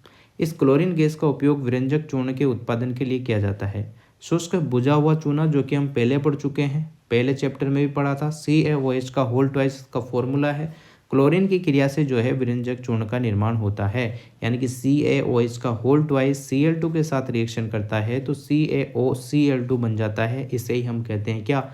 विरंजक चूर्ण। और यह जो है काफ़ी जटिल होता है, याद रखेंगे। आगे देखो, विरंजक चूर्ण का उपयोग कहाँ कहाँ इसका उपयोग करते हैं विरंजक चूर्ण का। देखो, वस्त्र उद्योग में सूती और लिनेन के विरंजन के लिए, कागज़ की फैक्ट्री में, लकड़ी की मज्जा और लाउंड्री में जो है साफ कपड़ों के विरंजन के लिए इसका उपयोग किया जाता है। कई रासायनिक उद्योगों में एक उपापचय के रूप में जो है इसका उपयोग करते हैं और पीने वाले जल को जीवाणुओं से मुक्त करने के लिए भी इसका उपयोग किया जाता है, याद रखेंगे। अगला देखो, बेकिंग सोडा। बेकिंग सोडा आप जानते होंगे, जैसा कि बेकिंग सोडा जो है उपयोग आमतौर पर रसोई घर में स्वादिष्ट खस्ता, पकोड़े आदि बनाने में किया जाता है, यानी कि थोड़ा फुलाव लाने के लिए, थोड़ा स्वाद बढ़ता है। कभी कभी इसका उपयोग खाने को शीघ्रता से पकाने के लिए भी किया जाता है। इस यौगिक का रासायनिक नाम होता है सोडियम हाइड्रोजन कार्बोनेट यानी कि NaHCO3। सोडियम Na हो गया, H हाइड्रोजन हो गया और CO3 यानी कि कार्बोनेट हो गया। सोडियम हाइड्रोजन कार्बोनेट है, इसको बनाने में सोडियम क्लोराइड यानी कि NaCl, यहाँ पर जो NaCl आपको दिख रहा है ये गलत लिखा हुआ है। NaCl इस किताब में गलत लिखा हुआ है, यहाँ पर Cl जो है छोटा लिखा होता है, वरना इसका अर्थ ही चेंज हो जाता है। वरना यहाँ पर जो NaCl लिखा है तो यहाँ पर इन्होंने Cl इसे छोटा क्यों लिखा है ना, ये गलत लिखा हुआ है, ये क्लोराइड नहीं है। Cl ये क्लोराइड नहीं है, यहाँ स्मॉल l कर लेना आप अपने दिमाग में या इसमें, ठीक है। तो NaCl छोटा लिखा हुआ दिखेगा। इस यौगिक का रासायनिक नाम सोडियम हाइड्रोजन कार्बोनेट है, इसको बनाने में सोडियम क्लोराइड यानी कि NaCl का उपयोग एक मूल पदार्थ के रूप में किया जाता है। जब हम NaCl लेते हैं उसमें H2O और CO2 प्लस NH3 की रिएक्शन कराते हैं तो अमोनियम क्लोराइड प्राप्त होता है NH4Cl, है ना। यहाँ छोटा Cl दिखा आपको, कैपिटल में C है और स्मॉल में L, तो यहाँ पर NaCl जो स्टार्टिंग में है उसको सही कर लेना, प्लस NaSCO3 यानी कि सोडियम हाइड्रोजन कार्बोनेट यहाँ पर मिल जाता है। क्लियर हो गया इतना। क्रियाकलाप 2.14 में क्या आपने सोडियम हाइड्रोजन कार्बोनेट के pH के मान की जांच की थी? क्या आप सहसंबंध स्थापित कर सकते हैं कि क्यों इसका उपयोग एक अम्ल को उदासीन करने में किया जाता है? यह एक दुर्बल असंक्षारक क्षारीय लवण होता है, मतलब इस पर जंग वंग नहीं लगती ऐसा कुछ। खाना पकाते समय इसे गर्म करने पर जो है निम्न अभिक्रिया होती है, जैसा कि देखो यहाँ देखिएगा, NaSCO3 लिया, सोडियम हाइड्रोजन कार्बोनेट, इससे ऊष्मा निकली, Na2CO3 यहाँ पर सोडियम कार्बोनेट बना, प्लस H2O प्लस CO2 यहाँ पर मुक्त हुई। सोडियम हाइड्रोजन कार्बोनेट का उपयोग हमारे घरों में अनेक प्रकार से किया जा सकता है। बेकिंग सोडे का उपयोग, बेकिंग सोडा का जो उपयोग है पाउडर बनाने में किया जाता है। जो baking soda sodium hydrogen carbonate एवं टार्टरिक अम्ल जैसा एक मंद खाद्य अम्ल का मिश्रण होता है। जब बेकिंग सोडे को गर्म किया जाता है, जल में मिलाया जाता है तो निम्न रिएक्शन होगी। देखो NaSCO3 को जब H प्लस के साथ रिएक्शन की जाती है तो CO2 प्लस H2 प्लस अम्ल का जो है सोडियम लवण बन के निकलता है ना, ये याद आपको रखना है। आगे देखो, इस अभिक्रिया से उत्पन्न कार्बन डाइऑक्साइड के द्वारा पाव रोटी या केक में खमीर उठाया जा सकता है। आपने देखा होगा जब भी पाव रोटी या केक बनाया जाता है तो उसमें फुलाव होता है, तो उसका कारण यही होता है कि उसमें बेकिंग सोडा डाला गया है। यह मुलायम और स्पंजी हो जाता है। जब भी आप खमण बनाते हैं, इडली बनाते हैं, ऐसी चीज़ें बनाते हैं तो आप लोगों को देखने को मिल जाएगा कि उनमें जो मुलायम और स्पंज जो प्रवृत्ति होती है वो बेकिंग सोडे के कारण होती है, ठीक है ना, बेकिंग सोडे के कारण ही होती है NaCO3। आगे देखो, सोडियम हाइड्रोजन कार्बोनेट भी एसीटेट का एक संघटक है। क्षारीय होने के कारण यह पेट में अम्ल की अधिकता को उदासीन करके राहत पहुंचाता है। इसका उपयोग सोडा अम्ल अग्निशामक के रूप में भी किया जाता है, ठीक है भाई। अब देखो धोने का सोडा आता है। आपने देखा होगा कि धोने का जो सोडा है, जो लेब के उपकरण मिलते हैं वहीं पर ये चीज़ें मिल जाती है। धोने का सोडा वाइट कलर में आता है बिल्कुल। जब आपकी कोई वाइट शर्ट वगैरह होती है तो उसमें पानी गर्म करके आप जो उसको डालते हैं और कपड़ा डालते हैं तो उसका कलर वाइट, बिल्कुल प्योर वाइट हो जाता है।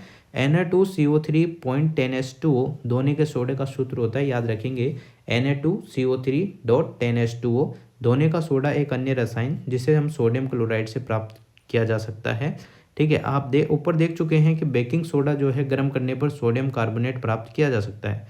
सोडियम कार्बोनेट के पुनः क्रिस्टलीकरण से यानी कि वापस से इसकी रिएक्शन की जाती है तो धोने का सोडा हमें प्राप्त हो जाता है और ये एक क्षारीय लवण होता है, ठीक है। Na2CO3 जो है सोडियम कार्बोनेट होता है जिसमें 10 बूंद H2O मिलाई जाती है, तो यहाँ पर Na2CO3.10H2O बन जाता है। 10H2O क्या दर्शाता है ये भी देख लो। क्या यह Na2CO3 को आर्द्र बनाता है? हम इसका उत्तर अगले भाग में पढ़ेंगे। जो भी अगला भाग आएगा वहाँ पर आपको समझ में आ जाएगा। सोडियम कार्बोनेट और सोडियम हाइड्रोजन कार्बोनेट कई औद्योगिक प्रक्रियाओं के लिए भी उपयोगी रसायन हैं। औद्योगिक मतलब जैसे फैक्ट्री वगैरह है उनमें इनों का यूज किया जाता है। धोने के सोडे का उपयोग, यहाँ पर देखो, सोडियम कार्बोनेट का उपयोग कांच, साबुन, कागज उद्योग में किया जाता है, पहली बात। दूसरी बात, इसका उपयोग जो है बोरेक्स जैसे कि सोडियम यौगिक के उत्पादन में होता है। तीसरा, सोडियम कार्बोनेट का उपयोग घरों में साफ सफाई में भी किया जाता है। चौथा, जल की स्थायी कठोरता को हटाने में इसका उपयोग किया जाता है। ये चारों उपयोग आप ध्यान रखेंगे। आगे, क्या लवण के क्रिस्टल वास्तव में शुष्क होते हैं? देखो यहाँ पर लवण के क्रिस्टल देखने को मिलेंगे। क्रिस्टल का जल हटाना, कॉपर सल्फेट के कुछ क्रिस्टल को शुष्क क्वथन नली में गर्म करना है। कॉपर सल्फेट के क्रिस्टल को आपको क्या करना है, गर्म करने के बाद कॉपर सल्फेट का रंग आपको देखना है। क्वथन नली में क्या जल की बूंदें नजर आती हैं, कहाँ से आएगी नज़र, पर कहाँ से आई आपको ये देखना है, जल वाष्प के रूप में आएगी। गर्म करने के बाद प्राप्त कॉपर सल्फेट के नमूने में जल की 2-3 बूंद आपको डालनी है। आपको परीक्षण लेना है, नीला रंग वापस आ जाता है क्या, ये आपको देखना है। आगे देखो, शुष्क दिखने वाले कॉपर सल्फेट क्रिस्टलों में क्रिस्टलन का जल होता है। किसका, क्रिस्टलन का जल होता है, जो टुकड़े टुकड़े के रूप में आपको मिलेगा। जब हम क्रिस्टल को गर्म करते हैं तो यह जल हट जाता है और लवण का रंग जो है सफ़ेद हो जाता है, यानी कि श्वेत हो जाता है। यदि आप क्रिस्टल को पुनः जल में भिगाते हैं तो वापस नीला हो जाता है। लवण के एक सूत्र इकाई में जल के निश्चित अणुओं की संख्या को क्रिस्टलन का जल कहते हैं। कॉपर सल्फेट के एक सूत्र इकाई में जल के 5 अणु उपस्थित होते हैं। जलीय कॉपर सल्फेट का रासायनिक सूत्र CuSO4.5H2। यह जलीय कॉपर सल्फेट का रासायनिक सूत्र है CuSO4.5H2O। क्या आप अब बता सकते हैं कि Na2CO3.10H2O का अणु आर्द्र है या नहीं, यह आप खुद बताएंगे। जिप्सम एक अन्य लवण है जिसमें क्रिस्टलन का जल होता है। इसमें क्रिस्टलन के जल के 2 अणु होते हैं। इनका रासायनिक सूत्र होगा CaSO4.2H2O। ये तो किसका हो गया, जिप्सम का सूत्र। और जलीय कॉपर सल्फेट का रासायनिक सूत्र CuSO4.5H2O। जिप्सम का पूछ ले तो CaSO4.2H2O, ठीक है ना, याद रखेंगे। प्लास्टर ऑफ पेरिस, अब जो CaSO4.2H2O की बात कर रहे हैं, अगर यहाँ पर 2H2O की जगह हाफ H2O आ जाता है तो ये हो जाता है प्लास्टर ऑफ पेरिस, POP, ठीक है। चलो, प्लास्टर ऑफ पेरिस यानी कि जिप्सम को 373 केल्विन पर गर्म करने पर यह जल के अणुओं का त्याग कर कैल्शियम सल्फेट यानी कि आर्द्र हाइड्रेट या हेमीहाइड्रेट यानी कि CaSO4.5H2O बनाता है। इसे हम कहते हैं plaster of Paris, plaster of Paris.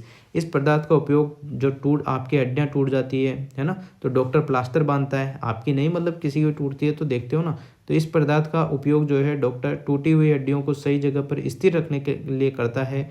Plaster of Paris एक सफ़ेद चूर्ण होता है जो जल मिलाने पर यह पुनः जिप्सम बनकर ठोस हो जाता है। अब जिप्सम कैसे बन जाएगा, उसमें क्या कर देंगे, वही डेढ़ H2O की मात्रा जो है आगे बढ़ी और 2H2O होते ही जिप्सम बन गया। देखो, CaSO4.5H2O प्लस 1 सही 1/2H2O मिलाया तो CaSO4.2H2O बन गया, तो ये 2H2O बनते ही जिप्सम हो गया। प्लास्टर ऑफ पेरिस में अगर हम डेढ़ H2O की बूंद मिला देते हैं तो वो 2H2O बन जाता है, तो जिप्सम बन जाता है।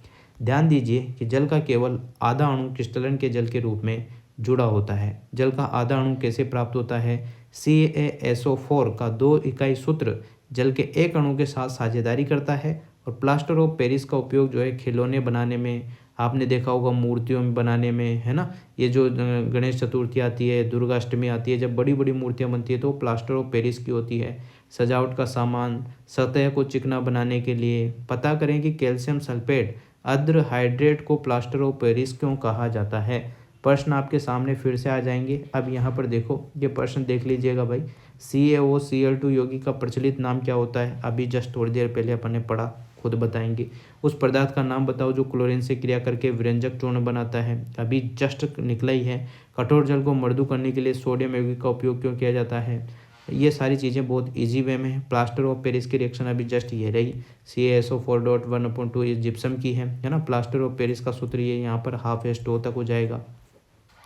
आपने क्या सीखा, अम्ल क्षारक सूचक रंजक या रंजकों के मिश्रण होते हैं जिनका उपयोग अम्ल और क्षारक की उपस्थिति को सूचित करने के लिए किया जाता है। विलयन में H+ आयन के निर्माण के कारण ही पदार्थ की प्रकृति अम्लीय होगी और विलयन में OH- आयन के कारण पदार्थ की प्रकृति क्षारीय होगी। ये तो समझ में आ गया। अब देखो, जब कोई अम्ल किसी धातु के साथ अभिक्रिया करता है तो हाइड्रोजन गैस का उत्सर्जन होता है, साथ ही संगत लवण बनता है।